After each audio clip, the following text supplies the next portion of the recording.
आपल्यासोबत माजी आमदार रवींद्र धंगेकर आहेत. आपण बातचीत करणार आहोत. पुण्यात जो शासकीय जमिनींचा घोटाळा चाललाय त्या संदर्भात तुमची काय मागणी आहे? मात्र हा व्यवहार जो आहे तो रद्द करण्यात आला आणि हीच तत्परता जी आहे ती जैन जागेच्या बाबतीत पाहायला मिळाली नाही. नाही, याच्यामध्ये 250 कोटी 300 कोटी हा ईडीकडनं ह्याची चौकशी झाली पाहिजे. ज्या पद्धतीने येवलेला काल केलं चुकीचाच आहे, तो माणूस केलंच पाहिजे. रजिस्टरवर गुन्हा दाखलच झाला आणि ज्यांनी केलं त्या झालं. जैन मंदिरामध्ये जो ह्याचा आयुक्त आहे, धर्मादायुक्त, ह्याच्यावर का गुन्हा दाखल झाला नाही? आणि मग त्याच्यामध्ये बडेकर, गोखले आणि त्यांचे जे पार्टनर ह्यांच्यावर का गुन्हा दाखल झाला नाही? हा गुन्हा का नाही दाखल केला? आपलं ठेवायचं झाकून आणि दुसऱ्याचं बघायचं उघडून, अशी पद्धत आहे. आणि याच्यामध्ये पारदर्शकतापणा पाहिजे. अजूनही तिसरा घोटाळा तुम्हाला 2-4 दिवसात येणार आहे, की असे लय घोटाळे आहेत, ते काही नवीन नाहीत. आणि हे 200-300 कोटी येतात कुठनं? इथं कोटी आकडा लिहिता यायचा नाही, तेवढं 300 कोटी रुपये येतात कुठनं? आणि ही पद्धत जी आहे ही सिस्टीम माती खाती अख्खी. आणि आता जशी ह्याच्यावर गुन्हे केलेत तशी जैन धर्मियांच्या जागेवर केलेला भूखंडाचा गैरव्यवहार ह्या सगळ्यांवर गुन्हे दाखल केले पाहिजे. ईडी मार्फत आज चौकशी झाली पाहिजे. बँक असेल, धर्मदायुक्त असेल, बडेकर असेल, गोखले असेल, यांची सगळी ऑडिट झाली पाहिजे. रजिस्टर असेल तिथं बी रजिस्टरने गुन्हा चुकीचा व्यवहार केलेला. आणि या सगळ्यामध्ये ह्यांच्या मागं कोण कोण होतं त्यांच्यावर गुन्हे दाखल करणार. आपण जर बघितलं तर दादांकडे अर्थ खाते आणि हा एवढा मोठा कोट्यवधीचा घोटाळा आहे. एका साईडला जर बघितलं तर निधी द्यायला नाही आणि एवढे घोटाळे होतात. नाही, याच्यामध्ये ही पूर्वी महार वतनाची जमीन होती. त्या काळामध्ये ब्रिटिशांनी ही वतनं दिलेली होती. त्या वतनामध्ये गायकवाड परिवारानं दिले होते. पण ते नंतर 52-56ला काय तर ते सरकारी जमा झालं. आणि सरकारी जमा झालं असेल तर त्यांचं कुलमुक्तारपत्र घेतलं. ते मॅडम कोण तनेजी आहे का काहीतरी आहेत, हां, तेजवानी, त्यांनी घेतलं. पण त्यांनी घेतल्यानंतर हा व्यवहार करताना त्या समाजाची नावं लावून खरेदी खत करायला. पण ती लावलीच ना, डायरेक्ट सरकारची जमीन दिसतील तुम्ही खरेदी खत करताय. म्हणजे प्रचंड गैरव्यवहार आहे, 100% गैरव्यवहार. म्हणजे पाठपावर असेल तर चूकच आहे. आणि जर दादांनी काल म्हणले मी व्यवहार रद्द करतो, तर व्यवहार रद्द झाला. पण जशी सगळ्या तुमच्या लोकांना म्हणजे तुमच्या नाही त्या सिस्टीमवर कारवाई झाली तशी जैन बोर्डची ह्याच्यावर सिस्टीम आणि दोन्ही ईडी मार्फत चौकशी झाली पाहिजे. मग राष्ट्रवादीत काय चाललं? आपण जर बघितलं रुपाली चाकणकर असतील, रुपाली पाटील यांनी एकमेकांवरती टीका केली. शिस्तभंगाची नोटीस जी ती रुपाली पाटील यांना देण्यात आली आहे.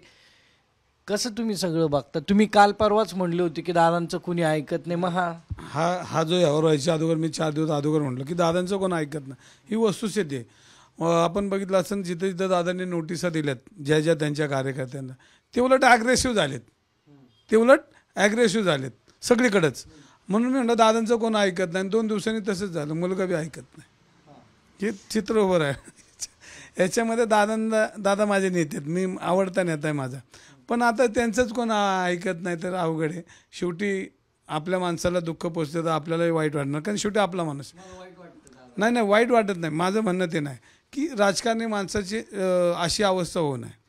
पण ज्या पद्धतीनं जैन बोर्डिंगचा व्यवहार झाला त्या पद्धतीनेच ह्याच्यामध्ये कोरेगावमध्ये झालं. दोघांना क्रायटेरिया सारखं लावलं पाहिजे. जर पाठपावरवर गुन्हा दाखल झाला पण त्या पद्धतीनं ह्या व्यवहारात जे आहेत सगळेच पार्टनर मागचे पुढचे सगळे आणून त्यांच्यावर गुन्हे दाखल झाले पाहिजे. जरांगे पाटील म्हणतायत की त्यांना मारण्याची सुपारी जी आहे ती धनंजय मुंडेंनी दिली होती असा आरोप सुरू झाला आहे.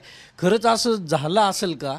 कारण ते राष्ट्रवादीचे आहेत आणि हे सगळं प्रकरण समोर येते. तुम्ही शिवसेनेचे नेते, असं होऊ शकतं का? किंवा हे सगळं एक लक्ष बाजूला करण्यासाठी केलेला सगळा प्रयत्न आहे? काय म्हणणं आहे तो? नाही, आपण शाहू फुले आंबेडकर म्हणजे छत्रपतींचा महाराष्ट्र आहे. आणि या महाराष्ट्रामध्ये आपल्यात विचाराची लढाई ही विचाराने लढली पाहिजे. वैयक्तिक मुद्द्याची लढाई गुद्द्यावर येते. आणि ह्या महाराष्ट्रामध्ये काही लोक गुद्द्यावरची ही लढाई गुद्द्यावर आणतात. त्यात मी काही मी बी सुटलो नाही. माझ्यावर बी गुद्द्याची लढाई आली, मुद्द्याची लढाई गुद्द्यावर आली, हे समजू शकतो. आणि ही जी प्रथा जी पडायला लागली तर याच्यामध्ये खून आणि मारामाऱ्याची जी चर्चा व्हायला लागली तर ही महाभयंकर, म्हणजे सर्वसामान्य लोकांना जगणं मुश्किल झालं. आणि याच्यामध्ये राजकारणी लोक अशी जर वागायला लागले आणि अशा पद्धतीने करू नये, केलं असेल तर ती चूकच आहे, पण करू नये.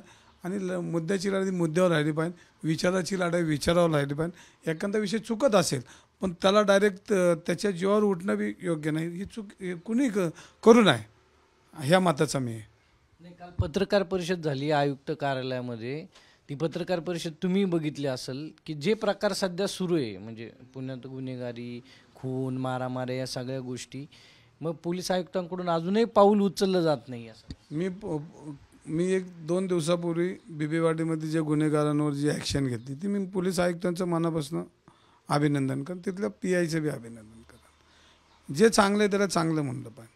आणि जी मी तुमच्या माध्यमातून समाजामध्ये आम्ही बोलतो त्यावेळेला लक्षात आलं की पुण्यात ज्या 70 टोळ्यात त्या गुन्हेगारी टोळ्या आहेत आणि गुन्हेगारी टोळ्या आता जमिनीचे व्यवहारच दिसतात. आणि काही बिल्डर लोक सगळेच ना, काही बिल्डर लोक पूर्वी ह्या सगळ्या गुन्हेगारांना मटक्यावाले, अड्ड्यावाले हे पैसे पुरवायचे. आता बिल्डर लोक पुरवतात आणि सगळे बिल्डर लोक राजकारणी लोकांना हाताला धरून गुन्हेगारी, बिल्डर आणि सगळ्यांनी एकत्र मिळून पुण्यामध्ये जी दादागिरी चालवली आणि खाली छोटी छोटी पोरं आहेत ते आकर्षण बघून छोटी छोटी पोरं बिघडायला लागले. त्याची जबाबदारी कोणाची? तर राज्यकर्त्यांची. आणि मग काल खासदार गेले, आमदार गेले, मंत्री गेले, पण उशिरा सुचलेलं शानपणे. दंगेकर नालायक आहे, दंगेकर वाईट आहे, पण तुम्ही दंगेकर नालायक माणसाचं ऐकून तुम्हाला जावं लागलं हे त्यांच्या दृष्टीने. पण याच्यामध्ये उशिरा सुचलेलं शानपण. पण ह्या ज्या टोळ्या आहेत, ह्या कोथरूडच्या ज्या टोळ्या आहेत ते मोहळ्यांच्या किती आणि दादांच्या किती ह्याचाही खुलासा पोलिसांनी केला पाहिजे. आता हे दर ह्याच्या पुढं गुन्हेगारांसाठी कोणी फोन केला एक रजिस्टरच पोलिसांनी ठेवलं पाहिजे. एखाद्या गुन्हेगारासाठी फोन आला की त्याचं नाव लिहिलं पाहिजे. माझी पोलीस आयुक्तांना विनंती, गृह खात्याला विनंती की ज्या आरोपीसाठी ज्यांनी फोन केला त्याचं सगळं तपासा. आणि मग मंत्र्यांचे PO कोण फोन करतं, जजला कोण फोन करतं, न्यायाधीशाला कोण फोन करतं, कुठल्या गुन्हेगाराला कुठं सोडवा, ह्या सगळ्या गोष्टीचा तपास आम्हालाही माहिती असतो. पण ते सगळं यंत्रणा यांच्या हातात आहे. नाही, ह्याच्यामध्ये सगळे फोन कोण करतात. जर तुमच्या मिरवणुकीमध्ये एखाद्या 4 वर्ष न सापडला गुन्हेगार काल सापडला म्हणजे दंगेकर वरडला, हे खरं वरडलं. मग 4 वर्षापूर्वीचे गुन्हेगार आज सापडतात, ते तुमच्या मिरवणुकीत असतात. तेव्हा का नाही सुचलं तुम्हाला? पोलिसांना का नाही दिसलं? म्हणजे पोलिसांना माहिती आहे की ह्या गुन्हेगारांना मंत्र्यांनी रेड कार्पेट टाकलेलं, त्यामुळे त्यांना हात लावायला दजवत नाही. आणि मग दादांची टोळी कुठली, मोहळांची टोळी कुठली, आता ही शोधली पाहिजे पोलिसांनी. मी आरोप करत नाही, उशिरा गेलेत ना मग दंगेकरण. आणि तो PI देशमाने तर तुम्हाला माहिती आहे, मला तर तो उचलून आणलेला आहे. तो पोलीस खात्याचा नाही आहे, तो गुन्हेगारांसाठीच काम करतो असं तिथं दिसतंय. परवा एक रफिक नावाचा कोणतरी गुन्हेगार आहे आणि त्या रफिक त्यावर बंदुकीचं लायसन आहे. मग बंदुकीचं लायसन त्याला कुठल्या पत्त्यावर दिलं, काय दिलं, त्याचा खुलासा कुठं झाला? अजून त्याचा खुलासा झाला पाहिजे. रफिक भाई माझे काय लय वैरी नाहीत असे काय नाही. रफिक भाऊवर अन्याय झाला असेल तर ते त्यांची बाजू मांडतील. पण रफिक भाई जे मुरलीधर मोहळांबरोबर काम करतात, 100 फोटो आहेत, त्यांना त्याचं अभिनंदनाचं पत्र दिलं आहे. मग ह्या सगळ्या गोष्टी करताना मग त्यांना रिव्हॉल्वरचं लायसन कोणाच्या शिफारसीने दिली, हे सगळ्या गोष्टी तपास झाला पाहिजे. आता मी काय काल पण नाव बंद झालं होतं, पण माझं नाव काल घेतलं दादांनी. आता मला हे घ्यावं लागेल, कारण शेवटी विचाराची लढा विचारण्यात लढले पाहिजे. ते गुद्द्यावर येतात, ठीक आहे, माझ्या गुद्द्यावर येतात, मी लढतो त्यांच्याशी. आणि मग ते ह्यांनी 100 जागा आणतो, 150 जागा काय म्हटल्यात बाबा, मला काय कळत काहीतरी म्हणते 100 जागा ते आणल्या म्हणले. पण दादांची ताकद मोठी, 120 नाही 165 जागा दादा आणते. मला माहिती आहे दादांवर विश्वास आहे, कारण सगळी यंत्रणा त्यांच्या हातात आहे. त्यामुळे ते 120 म्हणतात ना, तर मी म्हणतो 165 जागा दादा आणू शकतात पुण्यात. हां, त्यांचं तुम्ही शिवसेना शिल्लक राहते की नाही? नाही, मी 165चं बोललो. दादांचे आम्ही सगळे आहोत ना, ते आमचे मंत्री आहेत, नेते आहेत. 165 जागा आल्या पाहिजे. दादा 120च म्हणतात, 110 120 म्हणतात. तर मी म्हणतो दादा 165 निवडून आणते. दादांचे तेवढं होल्ट आहे, कारण वार्ड रचनेपासून दादा, आरक्षण टाकण्यापासून दादा, मतदार याद्या फोडण्यापासून दादा, निवडणूक यंत्रणा दादा, म्हणजे सगळे दादांकडे आहे. आणि त्यामुळे दादा हे सगळ्या गोष्टी करू शकतात.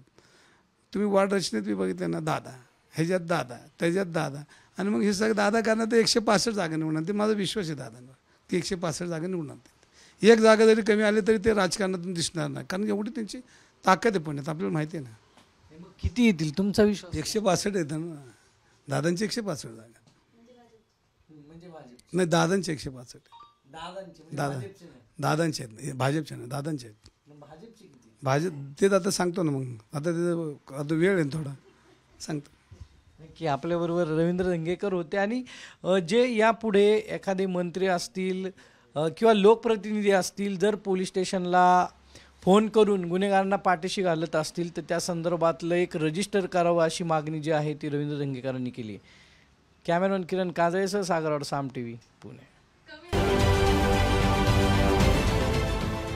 देश विदेशातील प्रत्येक घडामोडींचे लाईव्ह अपडेट मिळवण्यासाठी आता साम टीव्हीच्या सर्व सोशल मीडिया प्लॅटफॉर्मला लाईक, फॉलो आणि सबस्क्राईब करा. तसंच सर्व नोटिफिकेशनसाठी बेल आयकॉन प्रेस करायला विसरू नका.